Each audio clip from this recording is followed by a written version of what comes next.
Shalom Kafri. This is the recording I spoke to you about, that for this week, Shiur, I'm going to give you all a recording for Lekha. And it's going to be a very, very interesting topic that we're going to learn, a very, very interesting study. And it's going to take some time. So please do not leave. Continue watching the video to the end. There's a lot of information that we've packed in, that I've packed in for all of you all. And a lot of things to reflect. We're going to primarily talk on three different levels when we're studying Parsha Lekh. One is the theological level, the other is the spiritual level, and the third is I'm going to introduce a scientific quantum level of understanding or reinforcing what we know of this personality called Avraham. Now, when I was studying this Torah portion and I was going through the sages and studying the historical texts and also connecting it with modern day science, it's absolutely fascinating what we're going to study, friends. Okay, so this is one of the reasons why this year I'm taking a step back from live teaching, but I'm going to do a lot more intensive depth in the studies that I'm going to put forward. So grab your Bible, take your Bible, open to Parsha Lekha, that's chapter 12 of Bereshit of the book of Genesis, and we're going to start from there. Let's have a word of prayer before we start. Father, we thank you, Lord. We praise your holy name. Let the words of my mouth, the meditations of my heart be acceptable unto you. Baruch atah Adonai Eloheinu melech haolam, asher kitzanu be'mitzvotav v'tzivanu la'asot divrei haTorah. Thank you, Lord. Okay. Chapter 12, Yod Bet, Perek Yod Bet, Bereshit, it says, follow me. Vayumer Adonai el Abram, Lekh Lekha, be'aretzcha u'mimelodetecha u'miba'it avecha el haaretz asher erecha. Ve'esecha לגוי גדול, ואברך, והגדולה שמך, והיה ברכה. And the Lord said to Avraham, Lekh Lekha, go for your own good, go from yourself, from the land, from your birthplace, and from your father's house, to the land that I will show you. And I will make of you a great nation. I will bless you, and I will make your name great, and you will be a blessing. Now, from a plain theological point of view, we've always seen Avraham Avinu as, Father Abraham. Even when we were in Sunday school, we always sang Father Abraham had many sons and all this stuff. So from a theological point of view, it's a given that Father Abraham or Avraham Avinu is the progenitor, is the father of all fathers of the faith. He represents faith. He represents the first that brought light into this world. That's from a theological point of view. Now, we also know that Avraham, being the father of Yitzchak, and then subsequently the fathers of Esau and of Yaakov, it's only through Yaakov, finally, that we get to see this nation of Israel, and we tend to call them the Jewish nation. So Jewishness is not really ascribed to Avraham. But hold your thought there. It's very, very important to understand this. Avraham was born in the year 1948 from Adam. Being born in the year 1948, if you do a proper calculation in the Torah, it was 52 years of his age, that is equal to the year 2000 from Adam, that he actually got up and he left and he started moving till the time of the age of 75, when he finally entered into the land of Canaan. So 1948, when he was born, 52 years makes it the year 2000, where he actually gets up and starts moving into his promises. And that's very prophetic, because in the modern times, you see, Israel as a nation was established in 1948, right? Something to think of. And I also want to tell you something very, very interesting. I was just looking at what's happening in Israel today, and I was watching the defense minister of Israel today, whose name is Yoav Galant. Okay, his name is Yoav, which is Joab in the anglicized way. Do you realize that the commander of King David's army was Joab? And Joab was being accredited to historically to being the strength of David's army. And he was the one who actually captured Jerusalem for King David. So I found this very, very interesting, that even till today in what's happening, I believe something very, very spiritual is happening in this war with Israel, and God bless them, and God bless his people, and God bless Tzahal, the army, and God bless Yoav Galant, and the Prime Minister Netanyahu, and all the war cabinet and everybody.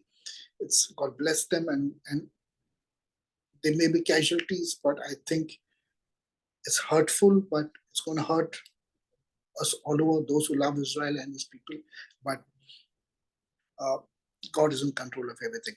So I was just thinking about Joab, and it just came to my mind. It's really, really amazing, friends. Anyway, let's carry on. So 1948, he was 52 years old when he left his land, and he was 75 when he finally entered Canaan. Now, it is said historically that he did come twice into the land of Canaan, but the second time when he entered the land of Canaan is when the history actually starts. Okay, so what do you mean from a theological point of view? Let us look at what do you mean go from yourself, Lekha, or Lekh means go, Lekha for your own self, for your own good. Okay, in other words, Torah is trying to tell us that God is saying, Avraham, get up and leave, because if you don't get up and leave, you are not going to receive of the blessings that I'm going to give you. It's for your own good. Lekha, go for your own self, go for your own good. It's not for God's purpose. It's for your own good. Great. So that's one way of looking at it. Then it says, from your land, from your father's house, to the land that I will show you. So this word arecha, it's a very, very important word, because when you're looking at the paralim, when you're looking at the verb conjugations in the Hebrew, you're looking at something which is, it doesn't really fit into the verb conjugations of the Hebrew language. So even if you look at the masculine, that I will see, I will show you, from the word ra, which is the shoresh, and then it uses the end form of cha, arecha. Arecha means you. So effectively, there's one way you can read this word. It's that you will leave your father's house, leave the land, okay, and you go, and I will show you the land, and I will see you. So when I'm looking at this, I'm saying, why is it using the word arecha? Because arecha does not come in the conjugations of different verb structures, none of the conjugations. Because kha does not come. So kha is very, very personal. In other words, God is saying, Hashem is saying, that I will see you. I will see you in the land. In other words, God is inviting, says, you come to the land because I want to see you. How is this fulfilled in the Torah? In chapter 22, in verse 18, I think it says, verse 14. Verse 14 is the time when Avraham actually goes to Mount Moriah, and the entire episode of the binding of Isaac, right? Akidat Yitzchak, okay, and that happens. And after that, he blessed the place, and what does he say? He says, Adonai Yirah, and the Lord has seen. What has the Lord seen? The Lord has finally seen, because he has tested Avraham. He called Avraham into the land, and he tested his final 10th test by asking him to sacrifice his son. And when Avraham was obedient about that, it says the Lord saw, and that sealed Avraham as a place in the kingdom of God and whatever God's schemes. So I'm looking at this in that angle. There may be other angles, but in this level of interpretation, I'm looking at that. Chapter 22, verse 14 is a culmination of this entire period of Avraham leaving his land and then God seeing him in the land. In other words, when God sees, it's not a very simple thing. God is seeing through you. He's seeing who you are. He's scanning your heart. He's testing you. He's doing everything to make sure that who he puts his trust, his faith, and God, and who he is appointing for a purpose and for a role. So God also, although he loved Avraham, but he had to test Avraham from all ways.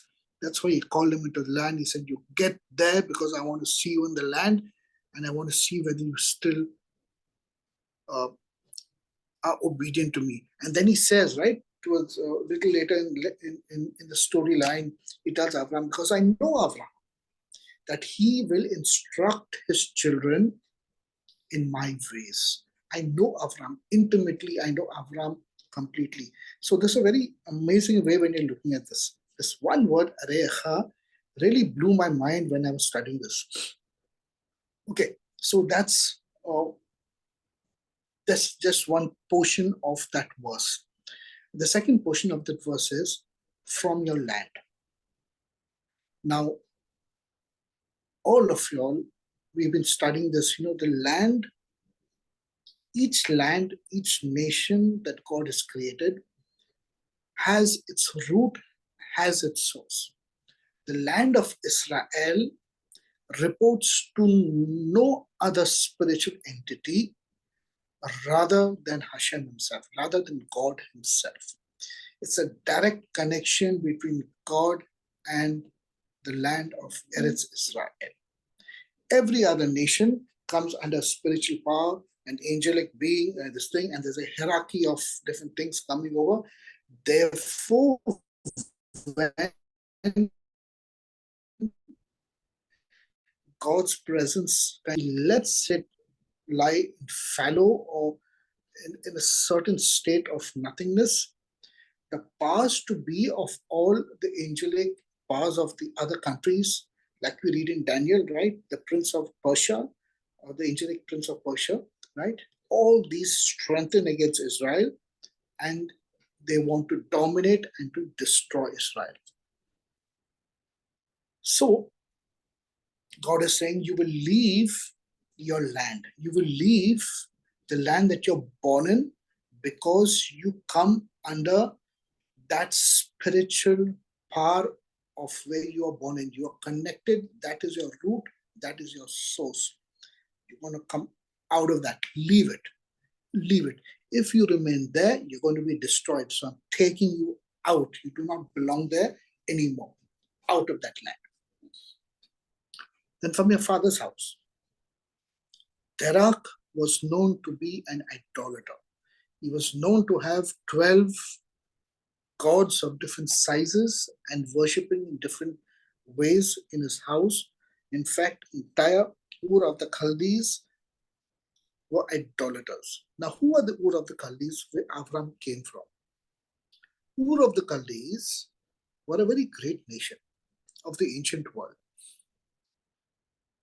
Let me give you all a history. Now, Ur, historically, people say it's in South Mesopotamia, south of the Fertile Crescent.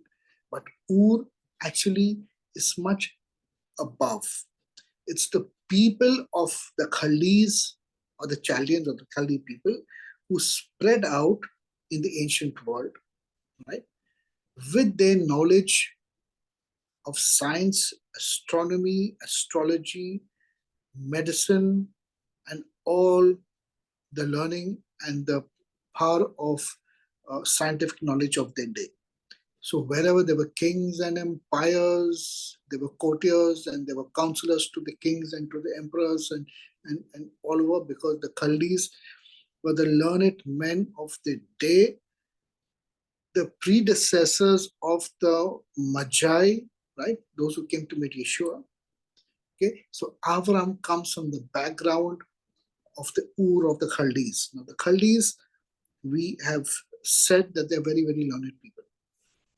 So Avraham also came out with a certain intellectual knowledge of astronomy, astrology, science.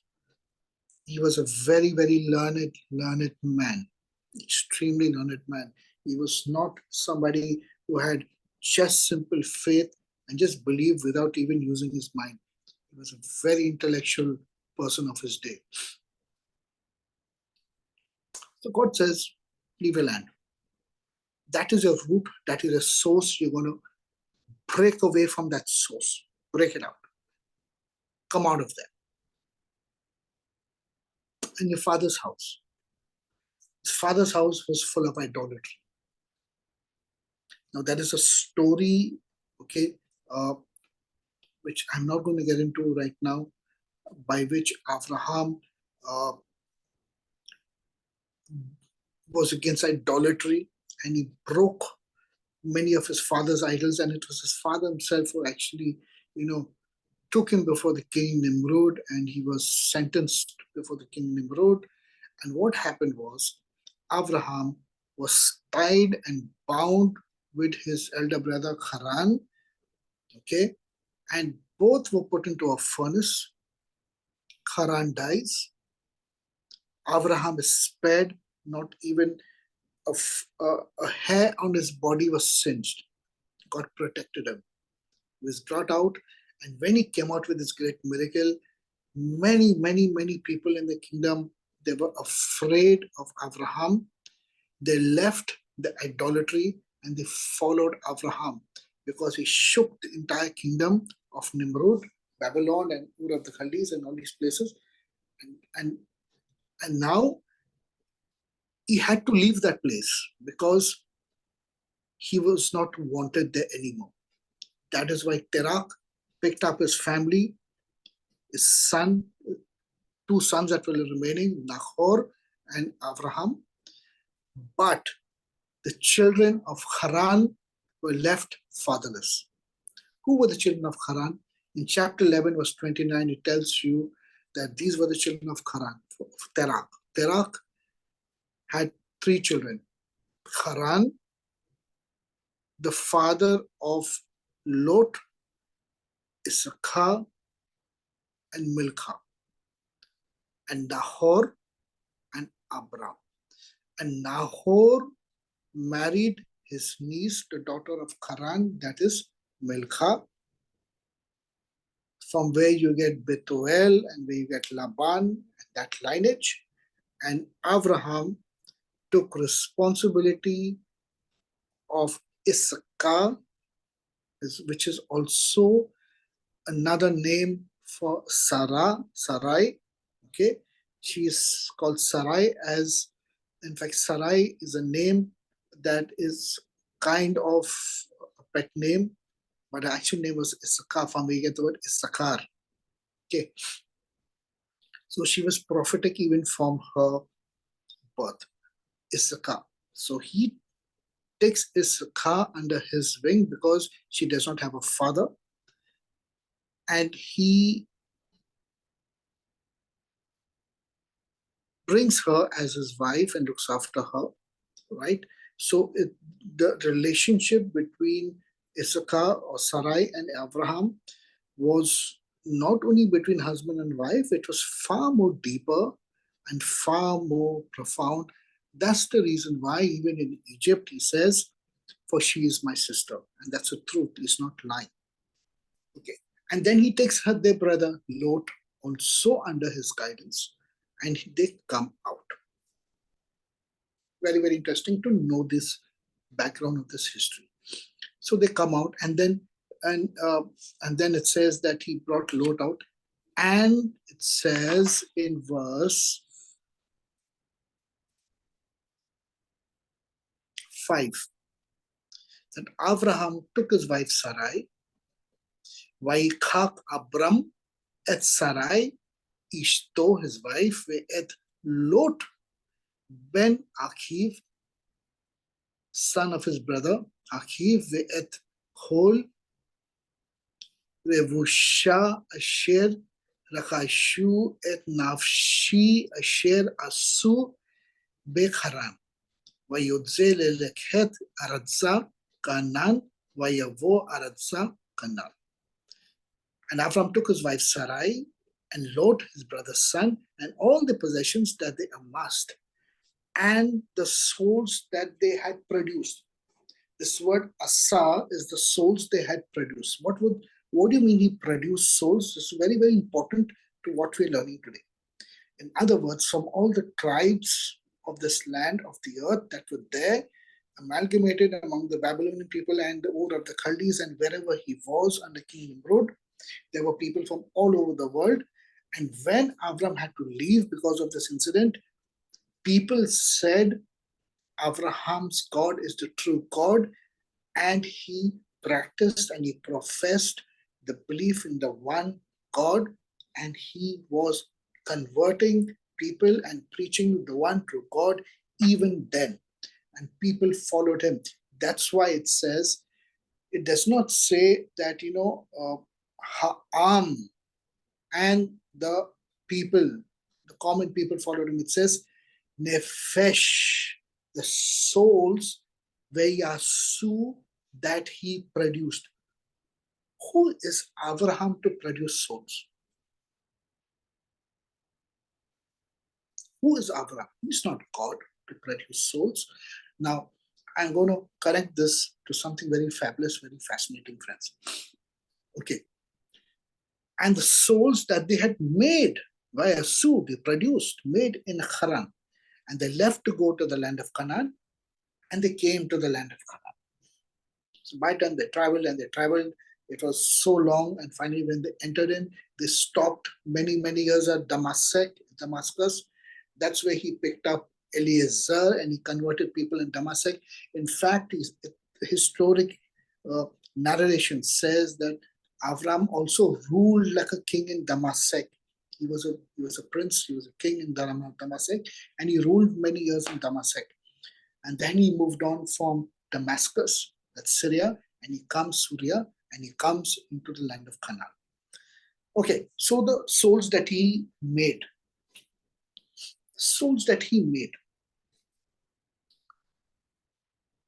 I'm going to get into a little gematria, right?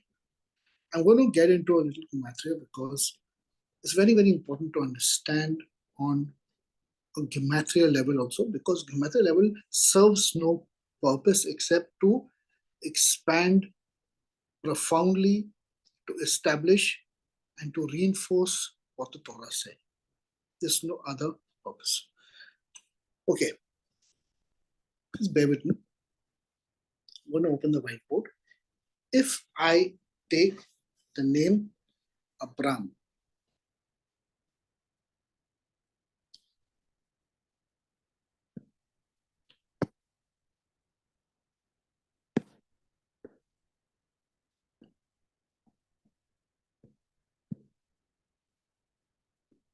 this is what he was known as. Okay.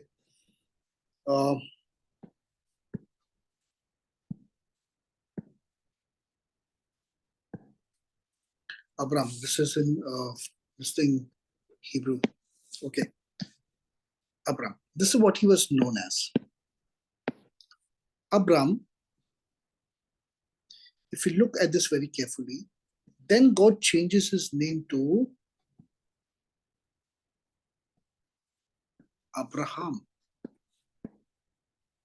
What does he do? He inserts nonsense this. Tell you, yeah.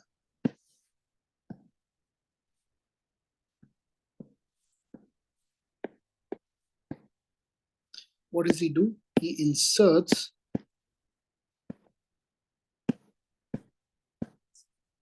the He into Abraham's name.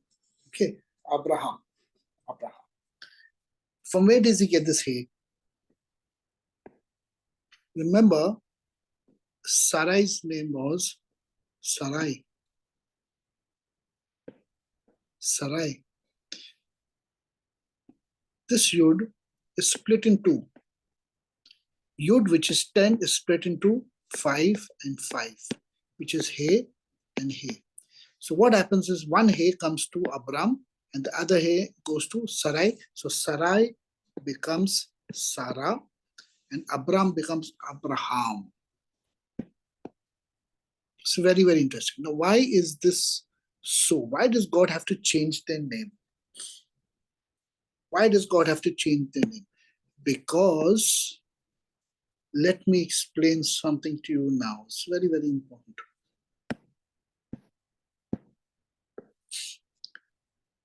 If I take Abraham, okay, and I break it in two. This is the same word as bara, to create. And hem,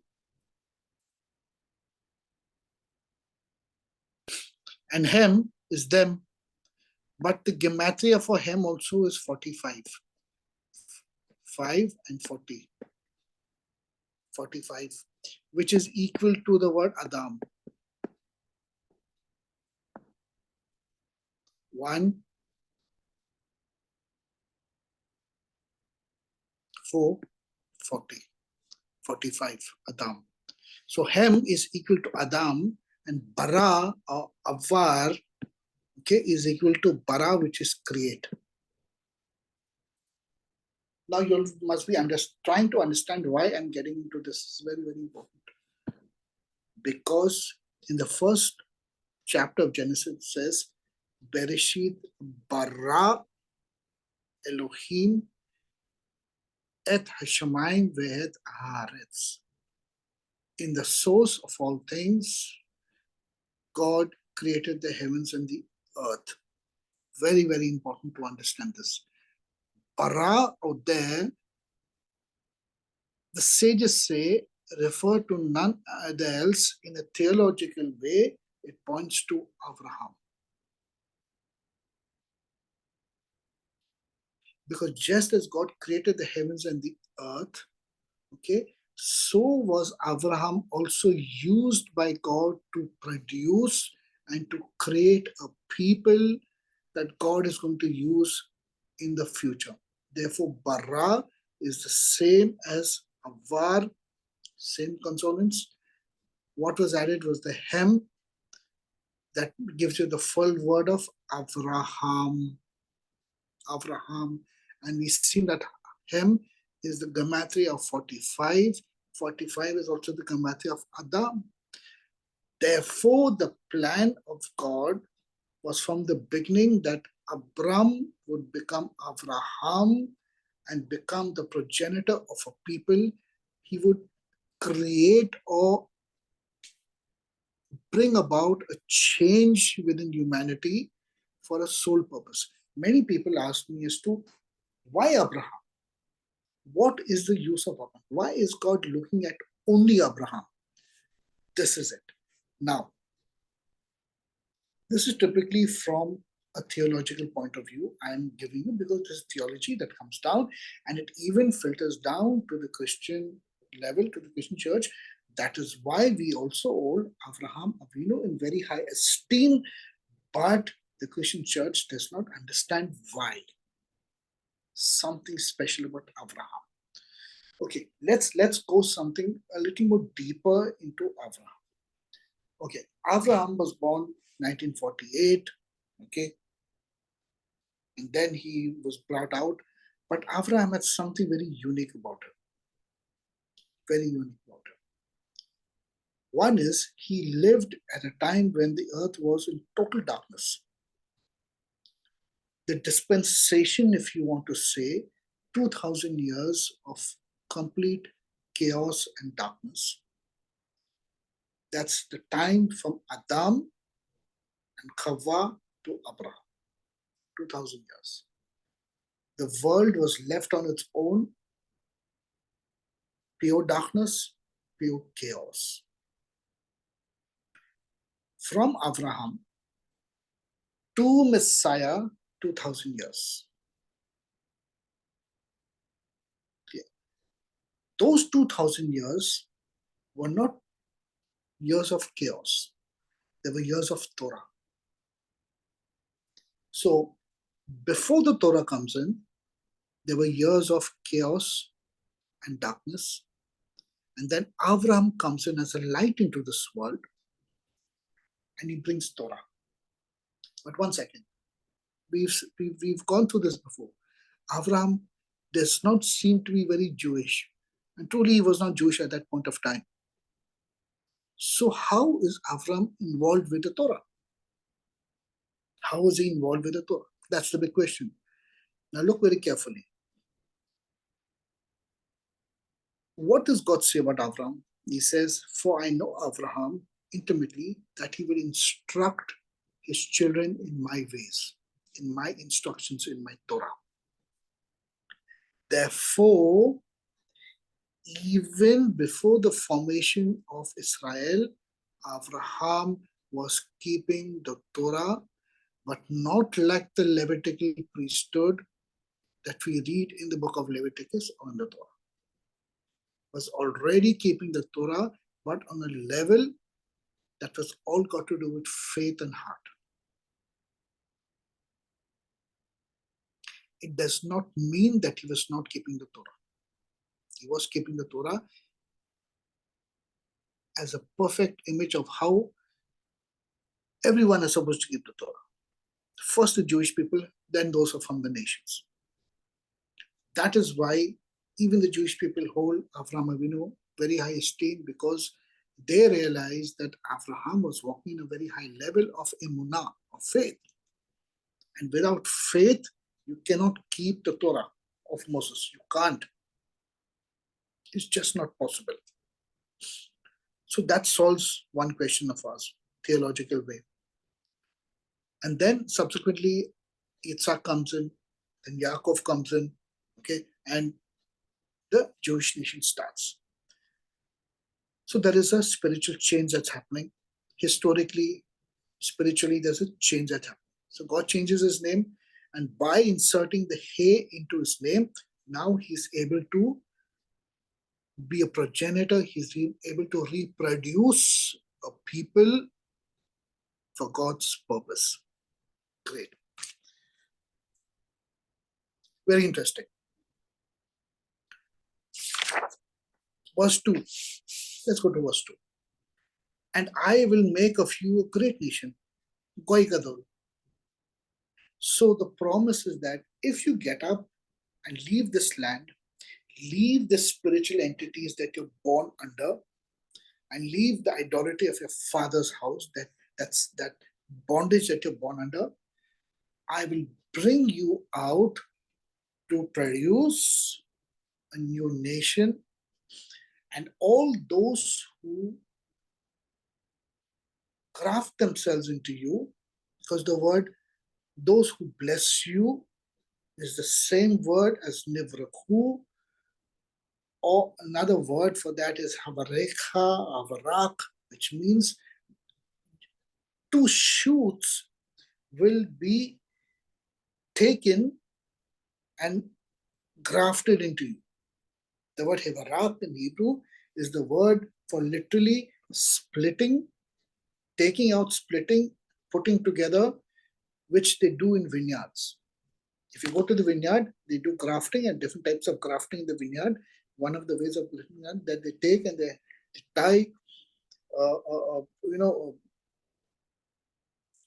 portion of another vineyard to wine to another wine, and they graft it, okay, and they produce a different type of wine. That grafting is called hevarach in Hebrew. So another way of looking at this verse is that those, and I will bless you and I will make you a great nation, will be that I will make you a great nation and people will be grafted into you. And this grafting now, and all the nations of the land will be blessed. I will bless those who bless you, and the families of the earth shall bless themselves from you. This is the grafting that also Rav Shaul talks about in Romans 11, okay, and Romans 12, that, he talks about this. In fact, he talks about the olive tree, not about the vine tree, and grafting is grafting no matter which tree it is in. That's a different topic altogether.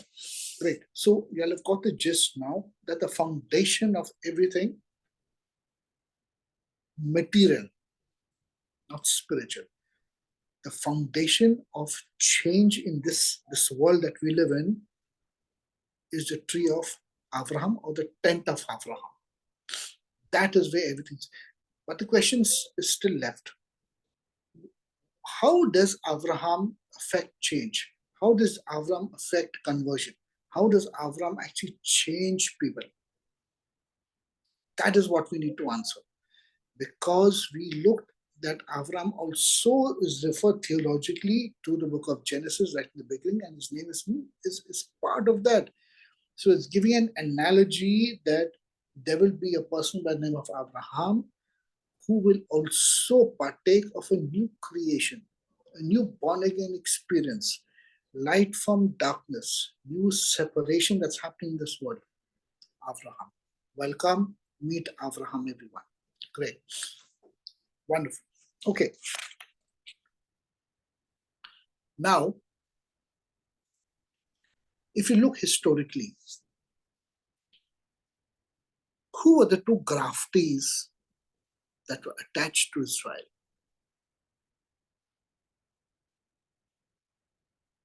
One was Ruth the Moavi, and the other one was Naamah the Ammoni. Who was Naamah? The wife of Shlomo. Shlomo had hundreds of wives, but there was one wife, Naamah, from where she gets a son Rekhava, and from Rekhava you have the lineage that comes down to Yeshua. Two graftees. And both of them are daughters of Lot. Both of them are daughters of Lot. Lot, which separated from Avraham, went their way, went into the world, became Goyim, became the nations, and now they are being grafted back into Israel. These are the two graftings that can be referred to, that the nations will be grafted into you. And the Messiah comes from that. So even the Jewish thought is very, very clear in this. Even the sages and even the rabbis in Israel know this, that Messiah or Mashiach that comes in will have a lineage from the nations. It's very clear. It's very, very clear. Please make a note of this, friends. Please make a note of this. Very, very important. Great. So this was about the grafting. This was about bringing in. But notice that the pivotal role that Avraham plays in this grafting. And then he says, I will make your name great, and you will be a blessing, and you will be a blessing, and I will bless those who bless you, and curse those who curse you, and all the families of earth will be blessed through you. So Avraham went as the Lord had spoken, and Lot went with him, and we know the story. Okay. Great. Now let's look at another level. I was studying a scientific level because I really wanted to understand how does Avraham actually affect change. So I studied a little of the sages, I studied a little of the modern day rabbis, and I heard many, many things what they had to say. And I understood something which is really, really fabulous. Now, please, if you have a pen and paper, please note down what I'm saying to you, because this is going to just blow everybody's mind. The name Avraham, if you put it into Gematria, let's write this down. Before God changed his name, it was Abram, which is 243 in Gematria. Then God changed his name by way of adding the hay, and then it becomes 248. This number 248 is an absolutely fabulous number, because we're going to talk a little of this number 248. 248 is part of the positive mitzvot. In fact, it is the positive mitzvot of the Torah. The negative mitzvot of the Torah is 365.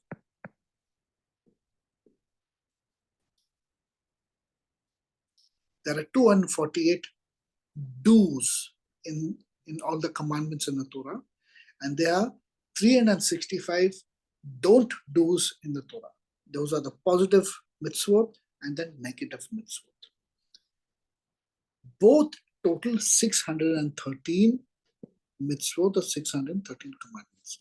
So if 248 is Avraham, because this is 1, this is 2, this is 200, this is 5, this is 40. 248. 365, what is 365? 365 is the letter Shnia. 300, 50, 10, 5. 365. Shnia is the word for second. Seconds. Time. From which Shani. Shani is 2, right? Seconds. Zaman is a word that is used for time as a whole. There is et, season, zaman, time, but shniya is the word for second. So every second of the clock is shniya. 1, 2, 3, 4. That is shniya, and it talks about time. So 365 is the gematria for shniya, for time, and 248 is the gematria for Avraham. Very interesting. Very, very interesting. Now, if you realize something, that 248, if 248 will point us to something, if Shniya points us to the temporal aspect of creation, right?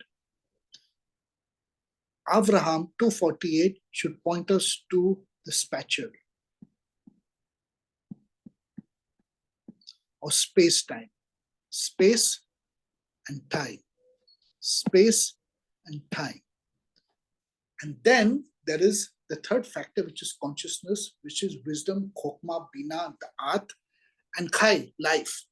Chai, life, which is consciousness. So you have time, space, and consciousness, the three factors that combine all of reality. So when you're talking about chai, it is life. Life represented by wisdom and chokmah that comes, God gives the wisdom and chokmah, but there is a spatial aspect to it that is resembled by Avraham, and the temporal aspect of it, which is resembled by Shni, which is time, space, and consciousness. This is very, very interesting. Now let's look at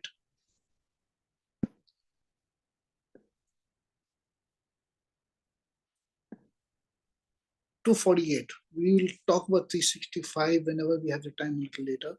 That's a different topic altogether. 248, which is Avraham, which is positive mitzvot. In modern day, uh, quantum physics, in modern day uh, astrophysics or scientists are, are looking at the theory of everything. So over the last 200 years, I think there's been a huge leap, a huge jump in quantum physics.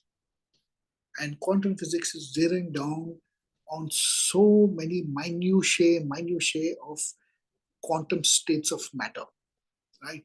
Now, I am no quantum scientist or great mathematician or scientist, but what I can correlate, I am telling you, if you can research this on your own, it'll be very, very great. I'm just giving everybody a stepping stone in this.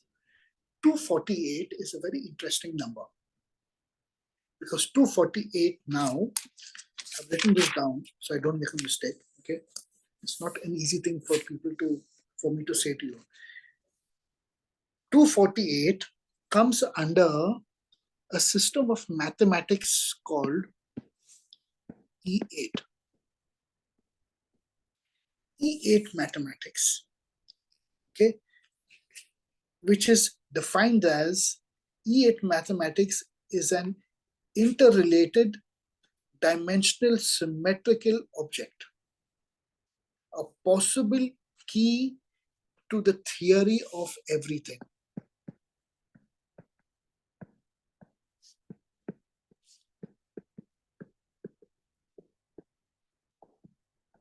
So quantum physicists and scientists have looked at space and time and matter and gravitational forces and nuclear forces and electromagnetic forces and weak forces and other forces and whatever forces in creation that they can understand. And they've tried to put everything together in mathematical terms. And they have managed to put the theory of all this into this E8 system of mathematics, which has a perfect symmetry based on the number of 8. And through this, you have the outcome of E8 gives you 248 elemental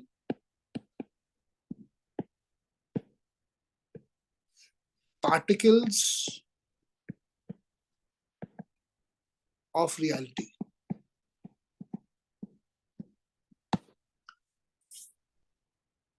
I'm repeating this.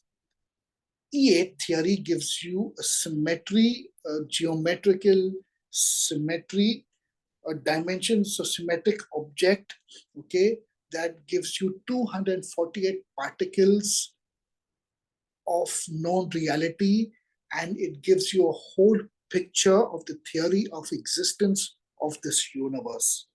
Now, how to explain that? Probably a very great scientist will be able to tell you about this particle physics and particle and quantum physics. He'll be able to explain that to you in theorems and in mathematics, but I'm just giving you a gist of it.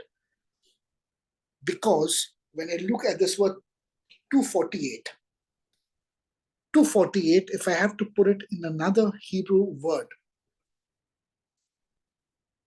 hold your breath, guys, this is really, really interesting. It's the word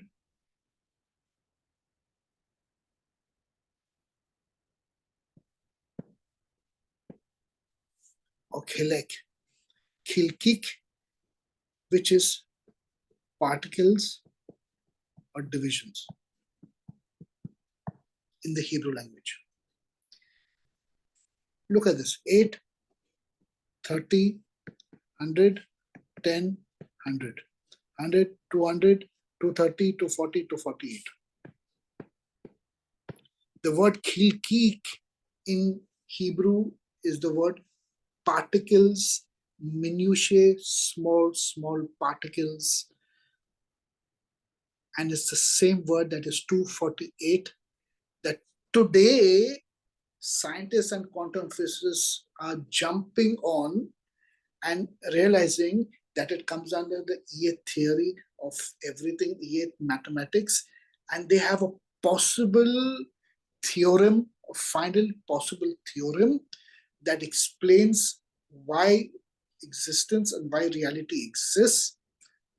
It goes down to the very minutiae of quantum states of matter.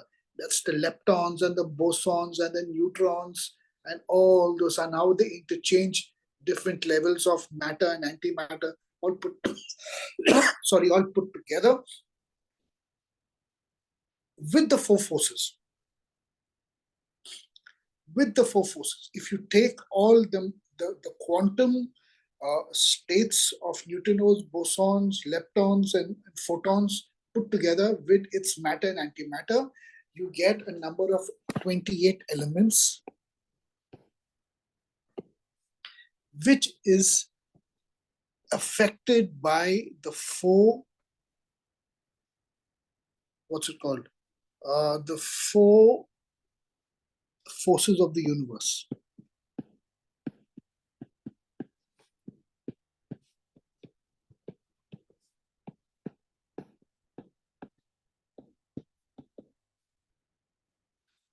What are the four forces of the universe? And let me repeat them to you. I've written this down. Gravity, strong gravity, is one of the four forces of the universe. The other force of the universe is the electromagnetic force. The third one is the strong nuclear force that is constantly within hydrogen suns and moons and bursting and constantly creating novas and supernovas. Okay, there is a strong nuclear force and there is the weak nuclear force. There are four forces together in this universe that's constantly holding all of reality together. It is these four forces and the charges between them, the electromagnetic charge between the particles in between, the nuclear force, the weak and the strong electromagnetic, and the overall gravitational force that's holding everything together.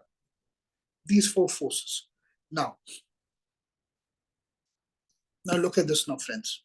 I'm going to show you all something. Four forces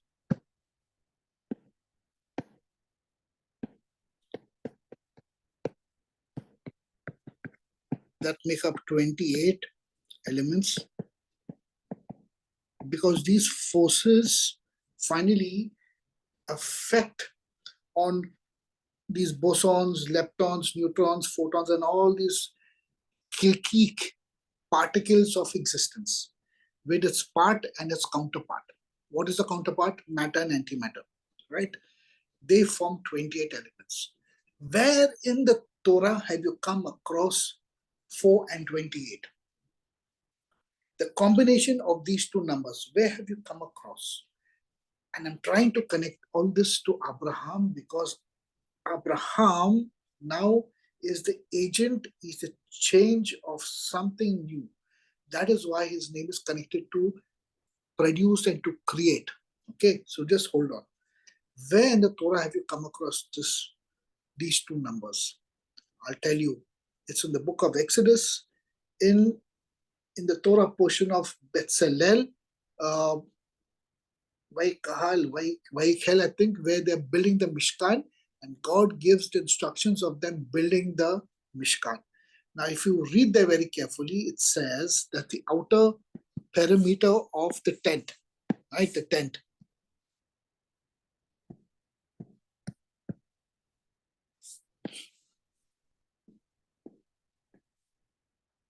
okay, inside of the tent was the holy place and that's the, okay, that was a different thing altogether. But the tent outside, this was made with dimensions. There were four. The dimensions of each curtain was 4 by 28 cubits.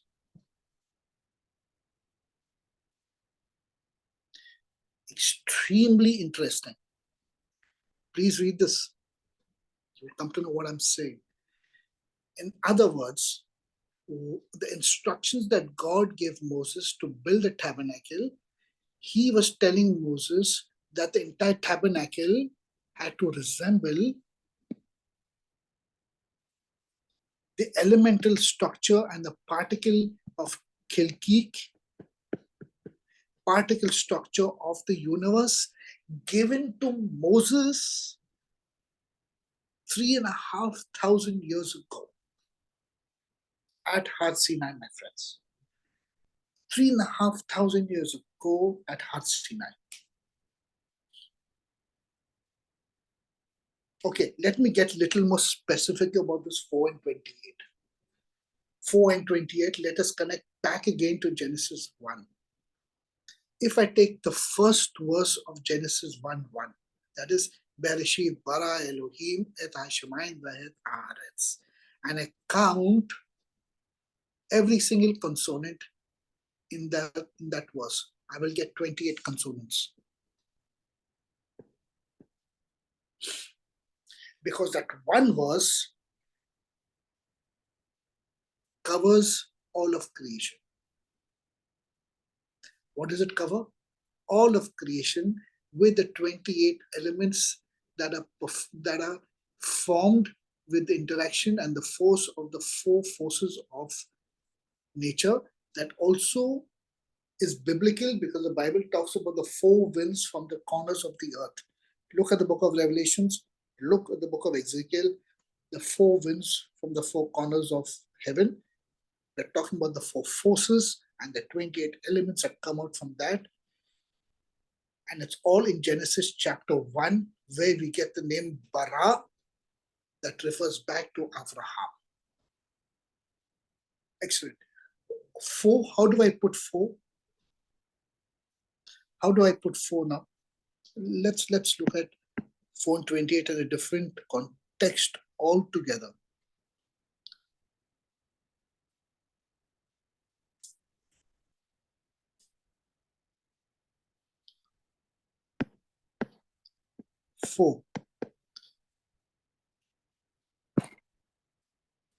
Four can be the triangle of 4, which is equal to 10. So I'm doing 1, 2, 1, 2, 3, 4. Triangle of 4 gives me total 1 plus 2 is 3, 3 plus 3, 6, 6 plus 4 is 10.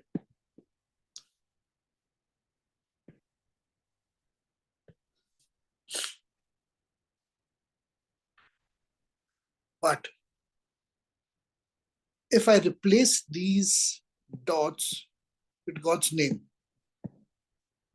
what do I get? Look at this. Yod,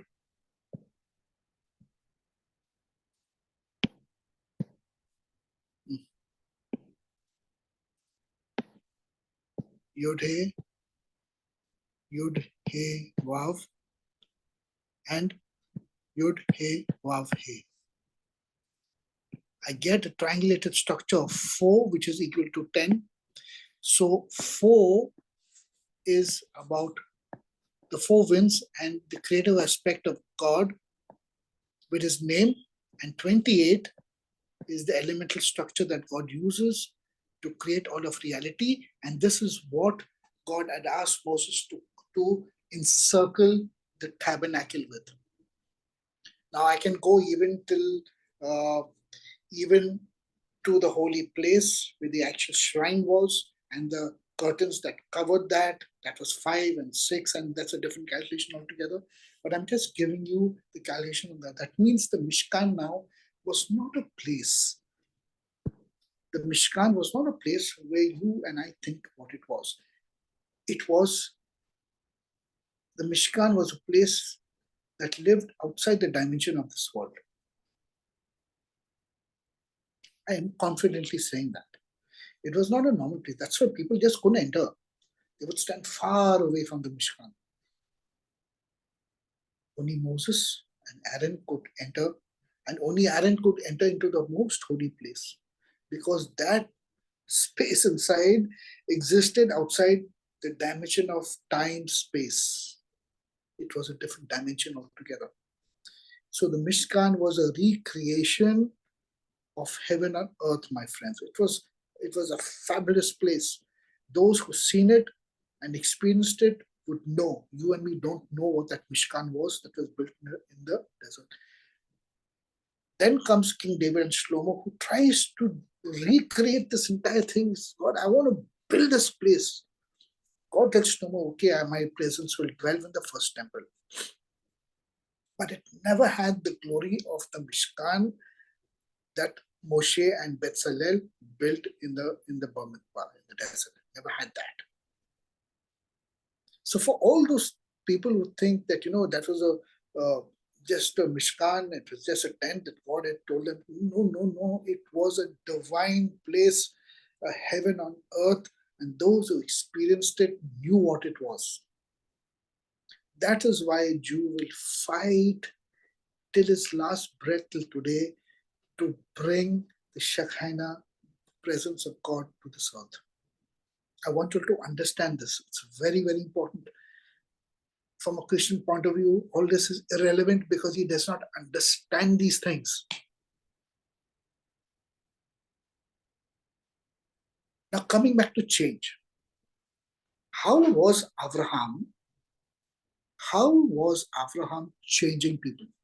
If Avraham is connected to 248, if the essence, the root, the source of Avraham was 248, and if he was involved with the elemental change of reality that represented spatial part of creation, okay, he also followed the Torah, the 248 and the 365, which was time, because it's only in temporal state that you can perform something. Space and time, you can perform. That's 613, where you can perform all the commandments of God. So through the 613, Avraham was perfecting through faith, okay? He was able to elementally change people at a quantum state, just to put into scientific terms, okay? So even science, I'm trying to use science to back us up in all that I'm trying to, what the Torah is saying. And the Torah is, the science is perfect. There is no defect with the science. It's all in the Torah. Kilkik is particles, 248. Shni is seconds. That's got to do with time, 365. Biret, it's part of the Hebrew language. And we're using gematria to interpret it and to understand the reality connected to Avraham. And this is what Lekha is. God says, get up, leave. You will leave your father's house, leave the land, leave everything that you're connected to, and go, so you can be this element of change. So even before Avraham came to this world, there was a root, a source of Avraham that God had already planned with Bara, him, that he would be Bara, him, he would be the creator and the regenerator, the inward, the reborn experience of Adam. 45. Guys, it's mind-blowing. If you're all with me, if you're all understanding what I'm saying, this is mind-blowing stuff. You will not get this. Anyway, I have researched, I've heard rabbis, I've heard people talk on various aspects of all of this. But when I sat down to put all of this together, I had to do a huge amount of study. Now, I am no particle physicist or quantum physicist or scientist, or neither am I a mathematician. But when I researched and I found that even modern day science is coming to the symmetrical number of 248 and saying, this is it, it's the theory of everything. The Bible's already telling me about Avraham. It's already telling me about Avraham. What more do I desire? What more do I need? Does anyone want to argue from a scientific point? There is no argue left. Theological point, no question, no questions left. Historical point of view, no questions left. Every doubt is being just washed away in every possible angle. And I want all of you to know today. And this year I'm introducing a lot of gematria to you guys to be used in the right way. If we use gematria in the right way, we will learn some amazing things. And the science of gematria, if it's used correctly from the biblical point of view, it is perfect. It's really, really perfect. And it just reinforces Torah and everything that we know about reality.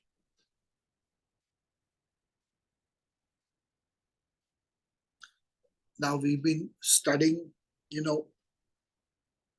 one of the things that I'm trying to do. It's not easy. I don't have the time. Or sometimes I find myself even less incapacitated to absorb a lot of quantum physics. But I've asked the Lord, I said, Lord, please give me some kind of divine providence so that I will be able to absorb not everything, but at least a certain level that I can speak to people, that I can change them at a quantum level. If that's how people understand, so be it. If people change by simple words and faith, so be it. If someone wants to have a very complicated understanding of change, take it. If someone wants to believe because he wants to experience, take it. In whatever way, if there is change, I'm willing to serve. I'm willing to serve. Now, Lekha has so many stories. So many stories.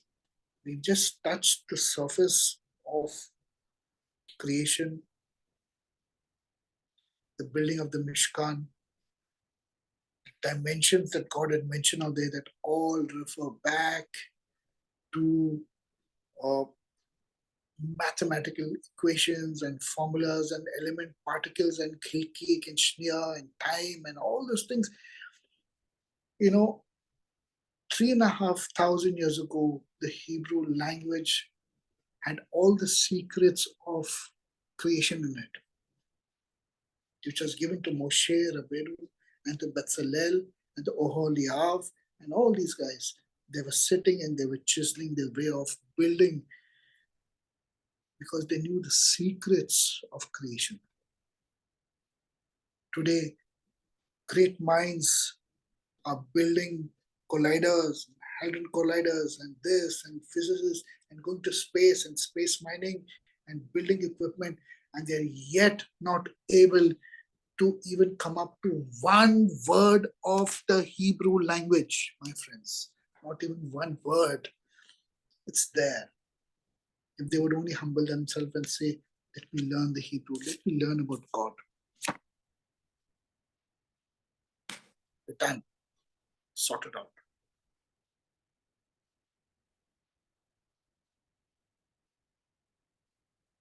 So how is Avraham changing people?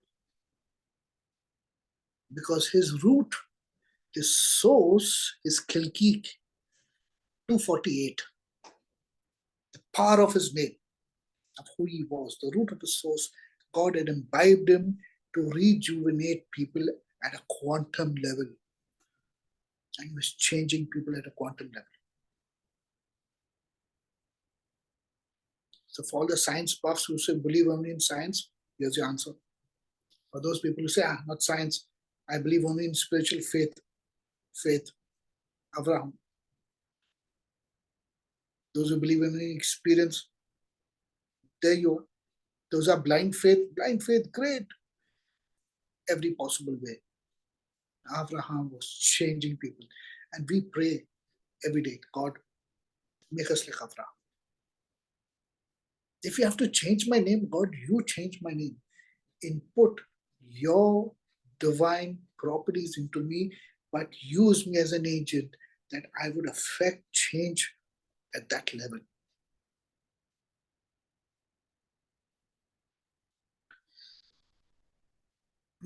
Friends, my study is not complete. I'm constantly evolving and studying, constantly one topic over the other, one topic over the other. I'm afraid that at the end of 5 and 10 years, I don't know what I'm going to be doing, uh, what I would have done in the first year, because so much would have processed out of me, so much would have been processed out of me. But I'm constantly learning. And even this, which I'm sharing with you, it's going to be a lot more. I'm going to add on. And I'm going to compile all of this one day. Hopefully compile all of this one day. Okay, so I think this is enough for Lekha for this Torah portion. Let's not go any further and confuse ourselves. Okay, but please see this video, run through it again, do your own study, research what I've told you all,